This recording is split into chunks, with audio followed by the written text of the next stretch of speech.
it's almost like, if you notice, if you go back and track history, mm-hmm. the Supremes and Diana Ross, they didn't really come forth until, you know, Tammy kind of faded out. That's right. And before them, even the Marvelettes had that thing sold up. Yeah, so it was sort of like, and then Diana usurped that. Yeah, and if it had not been for the Marvelettes having so much problems and drugs and alcohol, I think they had something like 16 top hits, and the Supremes were just sitting back there in Motown waiting. Well, yeah, they said in the early, before they started having their hits, like I think their hits started around 64, mm-hmm. And I think around 64. And I think it used to be known, I mean, this is something that I you know, not only read it, but I heard it, mm-hmm. that at first they couldn't get a hit on the Supremes. They had their reputation was around Motown was the no-hit Supremes. So they finally got that. They started getting hits one after the other. Uh-huh. Like Where Did Our Love Go? Come See About Me, Stop in the Name of Love, and all those songs. And then there it was. And then it got to be not only national success, it was international. Yeah, but yeah, they were just sitting around because the Marvelettes had that thing sewn up, just one hit after the other, and then. So that's why Martha Reeves got to be so big. Uh-huh. And Martha harbored a lot of resentment, I think, in the early days, because after the Supremes started to get all the play and Diana started to really get all the attention from Barry, which was, you know, it was justifiable because I think he saw that they were getting the hits and they were getting the crossover. It was like crossover, you know, R&B pop. Yeah. And he saw Diana Ross as a great opportunity, like she was the goose who laid the golden egg. Mm-hmm. So he kind of like you bet on a horse. He put his money behind Diana. That's what went down. Yeah. And I think not only Martha, but a lot of the artists female artists at Motown probably resented her for that. Yeah. But see, the bottom line, now mind you, because I think they're all great and all talented. Right. And all could go, you know, even further than they went. Mm-hmm. I mean, Diana he pushed her all the way. Right. I think it was a matter of business with Barry. It was all about business. Yeah. Let me ask you, and then we're going to play Bring the Boys Home and talk with you some more, and then play some more of your hits. But did you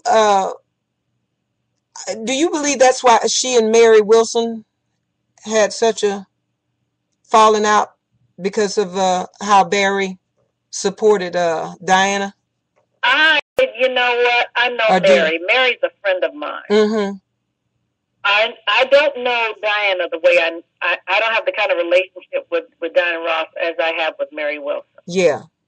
And I do know, I think Mary harbors a lot of hurt. Yeah. More, not resentment. Yeah, hurt. And resentment. I have to say that. Mm-hmm. But it's like, I think it's a deep-seated hurt. Mm-hmm. And I feel that for some reason, I don't know. You know, I would like to feel that maybe she's forgiven her by now after all this time and all these years have gone by.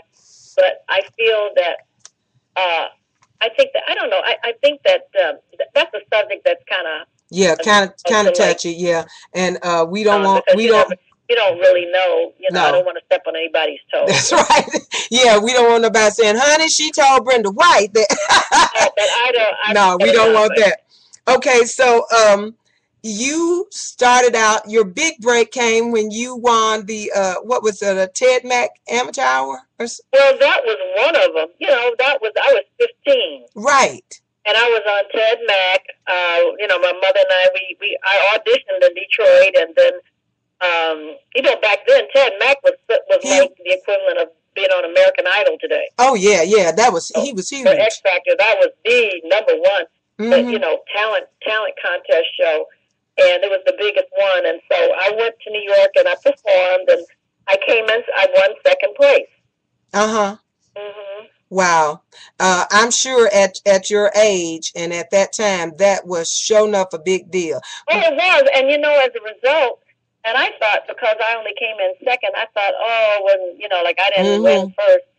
Because, you know, everybody, with them, see, they went by the audience, and people like writing. Back then, it was like I think you had to call in or send a postcard, and it's a matter of the public's response. And so, but it was a big deal. Apparently, it was a bigger deal than I thought, because next thing I know, Jet Magazine did an article on me. I was wondering. I said, how in the world did they even know? I said, I'm not that important. Why did they? I said, how did they, for me to want to do an article on me? And they did an article on me. And you know something, Freda, I did not know that I think you and I toured with the same thing. I love jazz, R&B, and the blues. And I want to make a jazz album. I want to make a blues album. I love doing it all. And you really, really, really, girl, you kind of got that Nancy Wilson twang when you started singing that jazz. Well, you know what? I came up during that same period. You know, when Nancy first came out, I was, we were like all kind of like in that same. I was singing then, And I remember Nancy's early days with Cannonball Adderley. That's right. And she was only 15. I don't even know where this album is, but I remember this was in the 60s. I had this album she did live at the Copacabana in New York. And I have not been able to, I don't know if I could find that today, but maybe if I Google it, I might be able to find it. I have it too, but it's in an album as well. And I searched for the album back in the 90s, and I paid $24 for it. Well, yeah, because it's vintage. And so but you know what I did do? I took that album to the studio where I record all the time, and he did put that on CD for me. If I can put my hands on my CD, I'm going to help you out, because I know what you're talking about. And then I took all my Nancy Wilson albums and went to see her at a concert here. And they allowed me backstage with her in her dressing room, and she sat with me for about 15 minutes, and I was telling her how much I loved the music and how much I sang all the music and blah, blah, blah. And she told me, Brenda, I'm delighted, that you love my music, but I want you to remember, and that you do it all, but I want you to remember one thing. Take my music and make it your own. All right. Best advice anybody ever gave me, because you know what we do? We try to sing a song like somebody else sings it, and that's not what you do. No. And she you gave gotta me, make it your own. You got to make it your own. Best advice she ever gave me. And when I put out my first CD, my fans asked me to do the songs that I do of other people, And the first thing they asked me to do was my rendition of Marvin Gaye's What's Going On, Mercy, Mercy. Right. And turned out to be my best seller on iTunes. Oh, because right. Fans know more than you know. And when they told me they wanted me to do it, I told them at that gig that night, they were smoking crack. Oh, no. But they laughed at me. They were right. I was wrong. And not only that, Freda, but they all chipped in money and made this thing happen for me. All right. Well, that is a great compliment right there. Okay, that's a great compliment. But I heard you singing this jazz. But when I heard I started, just before I got you on the phone, I played The Road We Didn't Take and Deeper and Deeper. And I'm telling you, I did not know about The Road We Didn't Take. And it's funny. That song came from an album that I did on the Invictus label, produced by Hollanders in Holland, and the album was called Contact, and Contact was considered one of the first what they call it concept albums. Contact was nominated for a Grammy by the way. Really? Back then. Wow. In the early 70s. Did you win Grammys for a Band of Gold or I never won a Grammy, but I've been nominated twice. Okay. Well, hey, that's pretty darn good, ain't it? That's like the Ted Mack show, best. But you know who beat me out? What I think, the first time I think it was like Roberta Flack, and the next time was Aretha Franklin. So that ain't bad. That ain't bad, girl. That was in good damn company, wasn't it? Hey, listen, Dave the Rave Capers, DJ from 42 years now. he says he'll send me those tracks to send to you for Nancy Wilson. Oh, fabulous. The one, the Cannonball Adderley one. The album with her, a picture of her, she's got this yellow that's right. I got that album. So Dave, she's saying, I'm sure he knows because he's been a DJ. One is Nancy Wilson live at the Copacabana. That's right. And she's got on a yellow dress, and I got that album, and she signed all of my albums that night. And I know the one you're talking about. That is nice. That is so precious. And you know what makes me remember that album so, Freda, is that I love the song. You know, Jerry Butler was on the show with me, and I asked him why songs were so short back then. Mm-hmm. And he said because songs were basically just commercials. You know, they were just teasers. He said we made our money on the road. So he said they played these short songs, and if people liked them, then you got a tour, and that's where you made some money. You know, it didn't come from the radio stations. He said so that's why they were so short. Paid that big, but I mean, you made your money in your club and concert appearances. Yeah, so she has on this album that you're talking about, Live at the Copacabana, and I just remember this song so all the time. Rain Sometime. Very, very short song, but boy, does it have such meaning. And I was on a European tour, 24 cities, started in Switzerland, and I stayed at this hotel out in the country in Verona, Italy. That was kind of my home when we came home off the road, you know. And the hotel owners were building a 5-star restaurant onto their hotel. And you know, they let me go in the kitchen at night and make sandwiches and all sorts of stuff, just because, you know, it's not like they don't stay open all night long in Italy and Europe like we do. You know, and they close down. They close down at 10 o'clock, and I would come in off the road, and they would get up. The lady of the hotel would take my clothes and wash them and dry them and fold them and bring them to my room, and they didn't do that for everybody.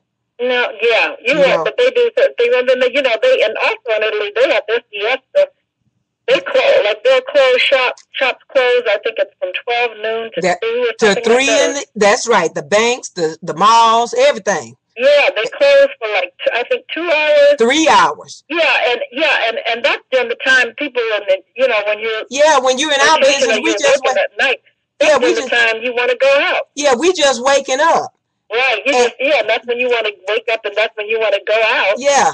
And then when they open again at 4. That's right. And wasn't nothing open but a restaurant where you could drink wine and eat for 3 hours. Yeah. And that's still the way they do it. You know, they don't believe in working like the Americans work. You got 45 minutes, an hour. They do that in Spain. They do that in Italy. Yeah, Europe, it's amazing over there. But this guy was building his 5-star restaurant. And before my tour was over, they came to me one night and said, Brenda, we having grand opening tomorrow night. Are you here? And I said, yes, I got tomorrow off.